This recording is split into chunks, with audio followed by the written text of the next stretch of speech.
Instagram stories for Friday, May 24th. I'm your host, Daniel Hill, and this is the weekend edition of the Instagram stories. I am actually traveling this weekend. I'm at a conference where I'm speaking in front of 1,000 people and also running the video department at the conference. I have a crew of people that I'm working with for that video department, but just a lot going on this weekend. And so I don't have an opportunity to create new content, but I wanted to share the best interview that I've ever done on this podcast. My interview with Taylor Lorenz. She writes for the Washington Post, and she recently wrote the book Extremely Online, The Untold Story of Fame, Influence, and Power on the Internet. If you're not familiar with Taylor Lorenz and her writing, I quote her on the show a lot. She's been really the authority on internet culture, how much it's impacted our lives. She's not afraid to ask the tough questions and really get some hate online because of it. But overall, I think she does a fantastic job. I first met Taylor in September at her book launch party in Manhattan. I didn't know her, but I just walked up, introduced myself. She was very kind and gracious and willing to come on my podcast. It took a couple months to sort out the scheduling, so I finally got with her in December. And here is the interview. Today on the show, we have Taylor Lorenz. Taylor, welcome. Thanks for having me. Taylor, I've been reading your reporting for so long, so I'm very excited that you're here. For people who are not familiar with you, can you tell us who you are and what it is that you do? But everyone who listens to this show should know already, but go ahead. I'm a technology and culture journalist. I write mostly for the Washington Post, and I just released a book called Extremely Online. Very excited to get into the book and talk about some of the themes, but I've been following your writing since, and correct me if I'm wrong, but I think you started with Daily Beast, Atlantic, New York Times. Like, it's been a phenomenal journey to watch. I actually started way before that. I started back in 2009. So it's been a minute, but yes. It's been a great journey to watch from the part where I started reading your work. The book, Extremely Online, I know it's got a longer title, The Untold Story of Fame, Influence, and Power on the Internet. Tell us a little bit about what your goal was when you were writing this book and what you were hoping to convey through the book. Yeah. Well, I wanted to write a book that sort of told the rise of social media through the lens of users, and specifically power users, how social media gave birth to this $500 billion content creator industry and how the kind of content creator industry emerged. And just tell kind of an internet history that was not just corporate narratives. I think so much of the rise of social media has been told through the lens of, just like the YouTube book or the Instagram book or the social network, right? It's like that version of social media. And I love those books. I'm a tech reporter. I read them all, but it's very much like the corporate side of things. And I wanted to talk about the actual people that kind of shape these products on the outside of the companies. And that really comes across. One of the things that I never really knew much about was Vine. And I was aware of the app when it existed, but sort of that 1600 Vine and content creation community and how that grew was a phenomenal story to read about from a historical perspective, but also kind of looking at how Vine influenced TikTok and how you chronicle the narrative of how it takes that sharp downturn all of a sudden.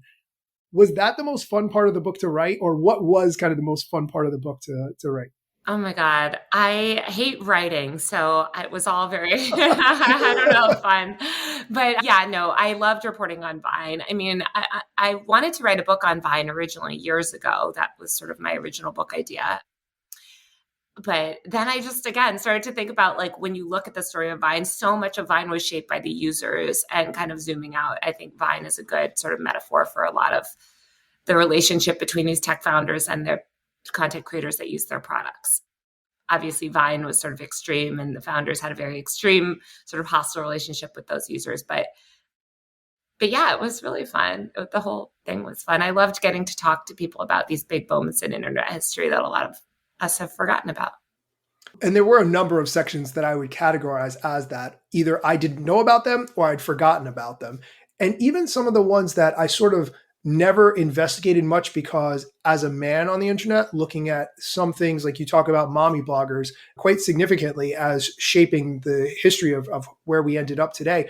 And that's a thing that I never paid much attention to because I don't have kids and I'm not a woman, not minimizing the work that those women put into growing their audiences and so forth, but it just wasn't a thing that I knew about. So to read about that and recognize how it fits into the narrative history was very eye-opening. Have you gotten reactions like that from other people, like certain sections just of things they didn't know were part of what got us here? I think most of it, yeah. I mean, I think a lot of people sort of just learned about the content creator industry since the pandemic hit, when everyone kind of went online. And also that's when Silicon Valley people started to sort of pay attention to it. And so I think there was just so much history that was erased, and a lot of people get credit for things today when other content creators did them years ago. I'm thinking of Emma Chamberlain and her coffee company, which is great. But Connor Franta, probably like 7 years before her, huge YouTuber, released his coffee line. Common Culture was really big. So like there's generations of this stuff. And sometimes when you look at a creator and they do something big, or like they do some big partnership or release a brand, you're like, wow, how innovative. And wow, this success happened overnight. And you don't realize that they're building on years and years of other content creators, often women and marginalized groups, but not always, but for the most part, that pioneered a lot of this stuff. And so, yeah, I wanted to kind of tell the full history.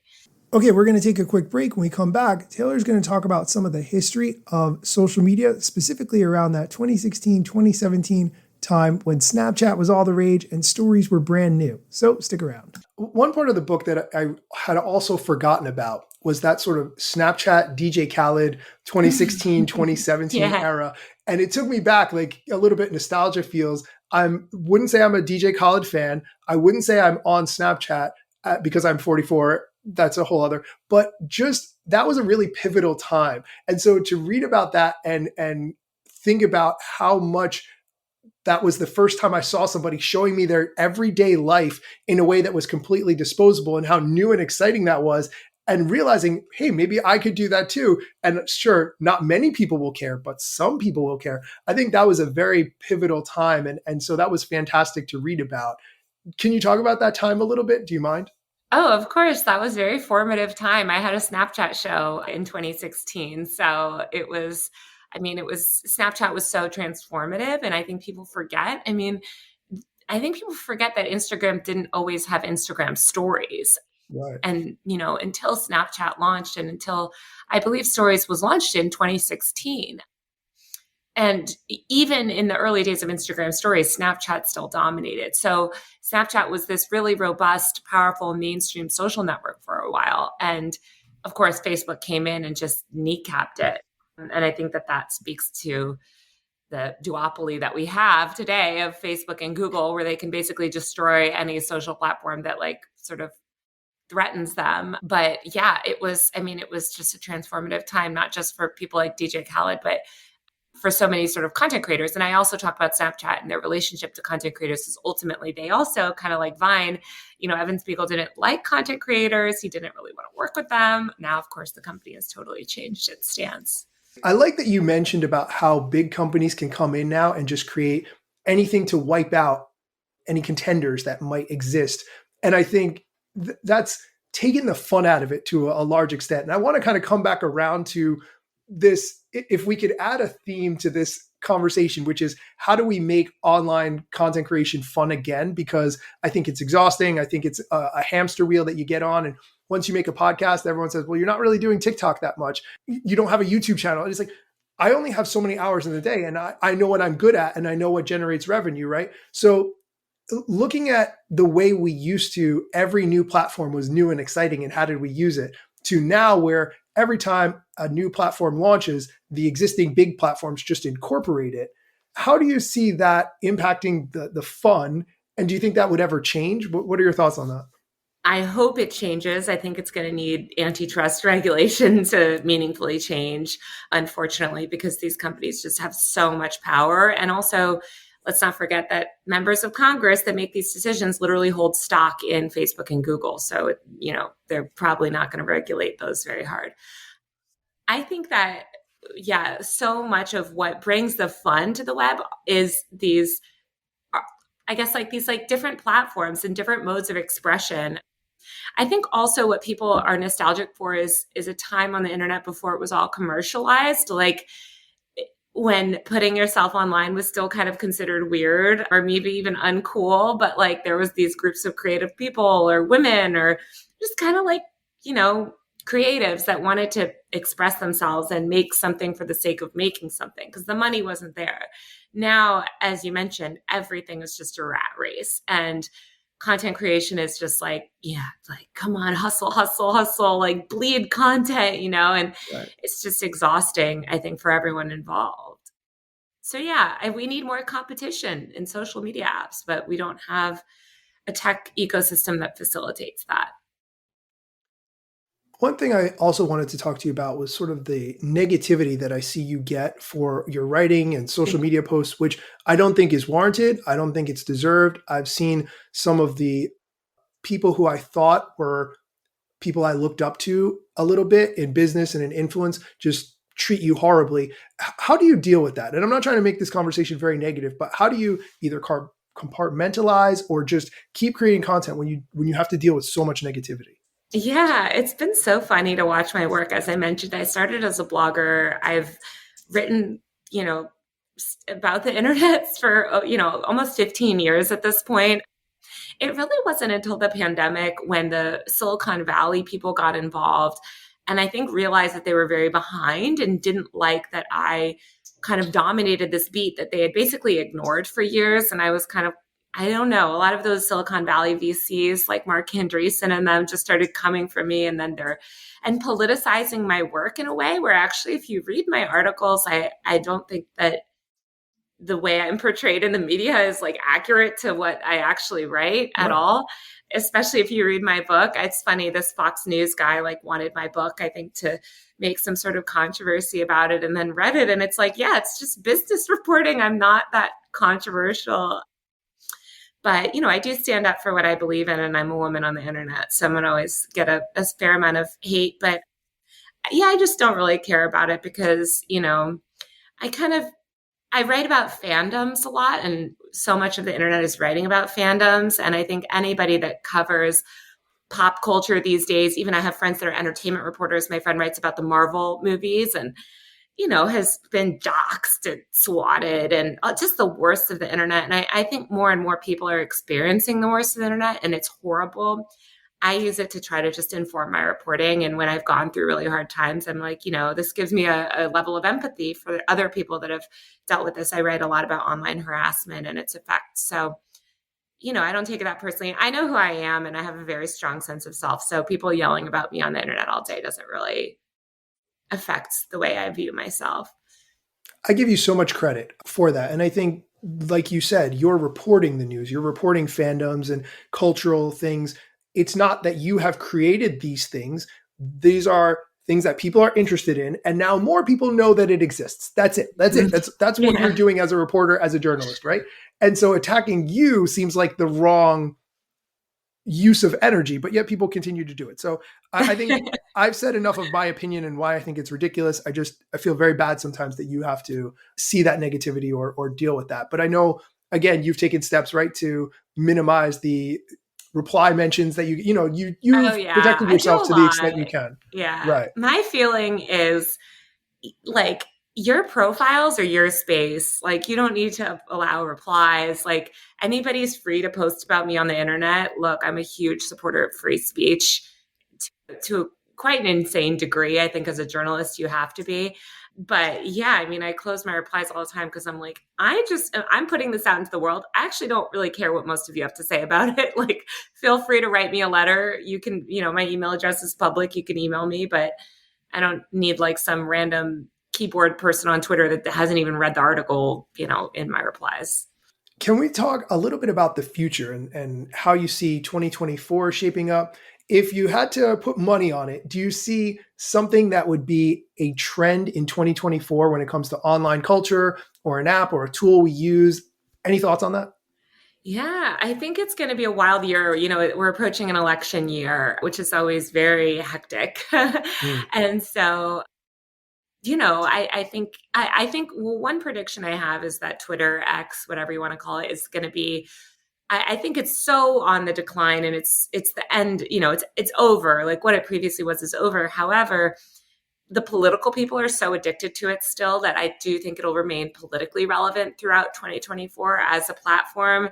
I think once the election is over, it probably will, just become like full on like Gab or Parler or those other apps. I think it's just, I don't know. I think it's going to be a crazy year because of all the AI stuff as well. Like, it's just the barrier to creating content is getting lower and lower. And every time we see that, it presents a whole range of opportunities and challenges. And so I think it'll be a little crazy. I want to get to the AI in 1 second, but let's just stick on X, Twitter. Threads, I feel like, is not a tool that is amazing, but rather a tool that has appeared at the right time. Do you agree? What are your thoughts on that, Threads versus X? Because Yeah. fundamentally, same exact tool, really, right? Well, unfortunately, it's not in the sense that Threads has extremely, extremely draconian policies around content moderation. Specifically, they're blocking dozens of quote unquote newsworthy terms from search. Mm. And you are punished for posting certain words. I'll give you some examples. I wrote about this, but the word COVID and long COVID is completely blocked on search on Threads. You cannot find information. And so that's allowed disinformation about COVID and long COVID and the vaccines to flourish because you can't even search out these terms. It's also cut off disabled people from really, really important information about the current surge. It's blocked our health reporters from getting the word out about this, COVID surge in the winter. Another friend of mine, for instance, the word porn is blocked as well in this way. My friend wrote this phenomenal article for NBC about revenge porn and the importance of how women can actually protect themselves from Mm. revenge porn. That was blocked from search. You couldn't find the link. You couldn't search the link. The word is blocked. People were getting penalized and having their accounts flagged just for tweeting that article because it had the word porn. So I'm very against this like aggressive top-down content moderation because it blocks people from accessing really important news. And you cannot just wholesale block newsworthy terms. I mean, they're like a step away from blocking the word Israel or Gaza, like because they just don't want to deal with actually moderating content. So they'd rather just block journalism. For that reason, I think Threads will never replace be a Twitter replacement for journalists because the Mm. primary use case for Twitter was news. And if you're blocking all these newsworthy terms from search, you're never going to, it's never going to be there. Yeah, that's a great point. And I did read the article that you had written at the time, sort of dealing with that long COVID search term And just being COVID. I mean, our health right. reporters, are, trying to share information about how to get the booster this winter. We know the primary way people get their information is news on social media. If you Yes. block terms like that, I mean, to block COVID is crazy because that's a big newsworthy term, but also to block words like porn is also crazy. And I think people say, you might think in your head, oh, well, that's okay. They're trying to prevent porn. You're not preventing porn by blocking the word porn. Most of the time, people sharing porn are not using the word porn. They're sharing illicit videos in other ways. But again, it's blocking people, women or anybody from getting information about how to protect themselves or if there's a new leak. Like we use words all the time that are problematic words to block words. I mean, I could go on about this forever, but it's really, really horrifying that we're okay with a big platform doing that. And of course, Yeah, the free speech people online never say anything about it. that's a great point. Is that what you see keeping Twitter alive longer than it would otherwise? Yeah, absolutely. I mean, I've talked to dozens of journalists about this. I'm in group chats about it. And yeah, we want to use Threads, but as long as Threads is blocking words arbitrarily, they're just constantly adding words to this block list and downranking anybody that posts them. And sometimes people getting locked out of their accounts. How can we talk about the news if we have to censor quote unquote newsworthy words? Right. That's crazy. I thought I had remembered Adam Mosseri saying something like they were taking steps to start to minimize this, but I could be No, that's remember as it. well. You know what? No. they look, I've dealt with Instagram for over a decade. They'll say whatever they want to say publicly. Mm. They have taken no steps to reverse this at all. And in fact, it seems to be that they've added words. They're adding more blocked words. So no, they've not. And it's causing so much harm. I mean, I've talked to so many disinformation experts. To block words like this, what that allows is just basically misinformation to run rampant and no one can check it. So it's creating huge problems and they don't want to deal with it. And that's a huge problem. That's interesting. And I never really thought about first, the use case that you shared here is a perfect example of why suppressing certain words is not a good solution. Is individuals who moderate that content the solution? Because to a certain extent, that seems like an exhausting job that no one should necessarily have to do, but AI isn't going to do it either, right? So what do you think is the right solution for this problem? Well, I mean, here's the thing. Journalists do the work for you, like all day on Twitter, right? Like something comes out like related to COVID or related to some other breaking news event, Gaza, Israel. Things happen, right? And then journalists fact check them and we shape the narrative in real time and we are able to inform people. When you cut off people's access to information wholesale by blocking the words, those journalists can't do their jobs. We can't get the truth out because these misinformation people are just spreading nonsense all over. And we can't even search and find information or share information. So it's very dangerous. I am a huge supporter of things like community notes, which I think does a good job. It's sort of crowdsourced community moderation. I think that's a much more effective way of moderating. Yes, you're relying on free labor, which is not great. I think a mix of community moderation and automated moderation and human review is probably best. Like I think none of them is fully great, but the top-down arbitrary blunt moderation that Meta is doing now, I mean, to be honest, it's censorship. And I don't use that word lightly because I think people love to claim censorship online. I think outright blocking terms like major newsworthy words is another level I've never seen. It's completely against industry standard. No other platform does that. If we can switch to the AI topic, you mentioned this a little bit before. What are your thoughts on AI, the impact it's had so far, kind of up to this point, and then will have in 2024 on internet culture in general? Oh my gosh. Well, it's been definitely, I think 2023 is the year of AI, like just the amount of AI tools that I see every day. And again, it's just like lowering that barrier to content creation further and allowing people to create, an enormous amount of content. Some of it's low quality, of course. It's people playing around with the AI tools. In a lot of ways, I think it's worrying because it does disrupt sort of like human labor, especially for illustrators and artists and things like that, which I think is worrying.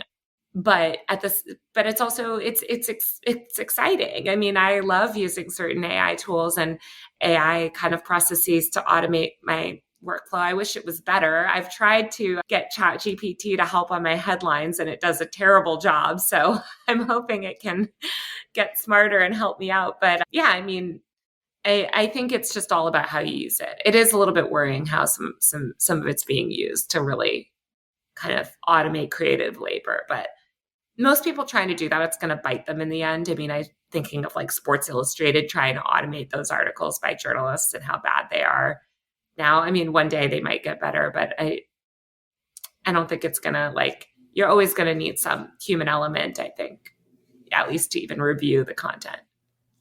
One thing that I don't think we talk about enough is how early we are in this AI situation. And I think there's an underlying AI is going to take all the jobs. And I'm not saying that won't happen but it's not going to happen tomorrow or next week. Probably not in 2024. And I think that's the thing we need to talk about a little bit more is like how early we are. And I was listening to an interview recently where the guy was saying, look how long it took podcasting to become mainstream, right? Like it was 10 or 15 years from podcast exists to your mom can download one on her phone, right? That's how long it took. So don't think that just because ChatGPT was invented, a year ago or whatever, that's going to happen tomorrow. And it gave me some perspective. So, but to your point, there's a lot of room for improvement and to grow before we reach that point. We've got a good maybe 5 to 10 years before we're totally working for the robots, I think. Right. To finish up this interview, you've been so generous with your time. What do you think it would take to make internet culture fun again? You chronicle, and it seemed so fun back in the day, and reading about all these things that if I was part of them, felt new and exciting, to now it doesn't really feel that way. What do you think it would take to make that happen again? I think I was going to say take the money out of it, but it's more like the desperation. Like I think that like content creation and a career as a content creator has been sold to a lot of people as like a way to achieve stability and financial freedom. And it's usually a losing game. Most people are not going to achieve that. And I would love to see more of a social safety net in this country so that people could just do art for art's sake and not try to like hustle and learn, 20 new AI video editing tools just to be able to afford healthcare, like that makes me sad. I think we used to be able to just create art, and we should be able to create art and creative things because we love it. And maybe like make a little money off it. I'm not saying people shouldn't make a living online. I basically make a living online writing for the internet, but I would love that if people didn't have that sort of like desperation, and we could all have a social safety net in this country that took care of all of us, and you don't have to like hustle and grind to go viral. So that's what I think would make the internet better, is fixing those bigger problems in society first. Yeah, I love that. One thing that you mentioned there when it comes to the healthcare is just an ongoing situation. Every time I look at some of the other countries that do have nationalized healthcare, and not to make this a political interview, but a little bit of jealousy in terms of what you're talking about with that safety net.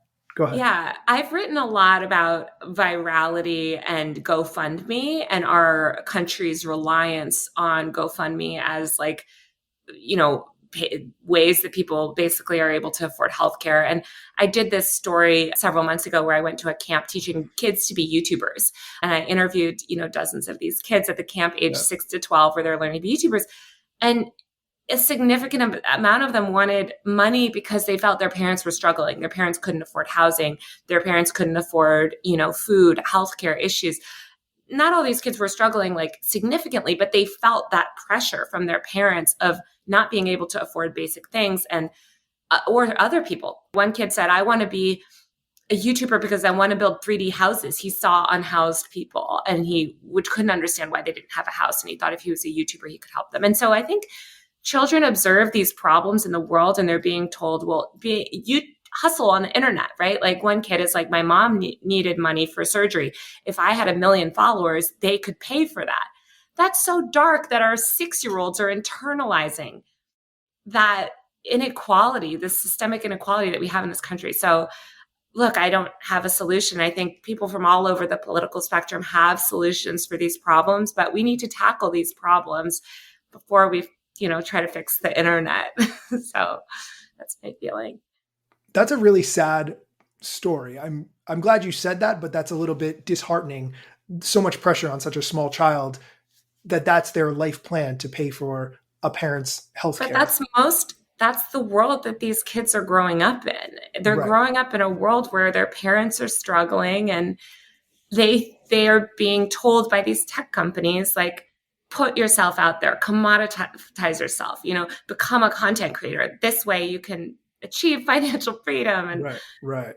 And they're not going to. That's the hard thing. Most people can't achieve that. As you know, most of the money goes to this sort of top 1% of content creators. And so it's very hard. And also kids shouldn't have to worry about their parents' GoFundMe going viral. They should be worrying about school. So yes.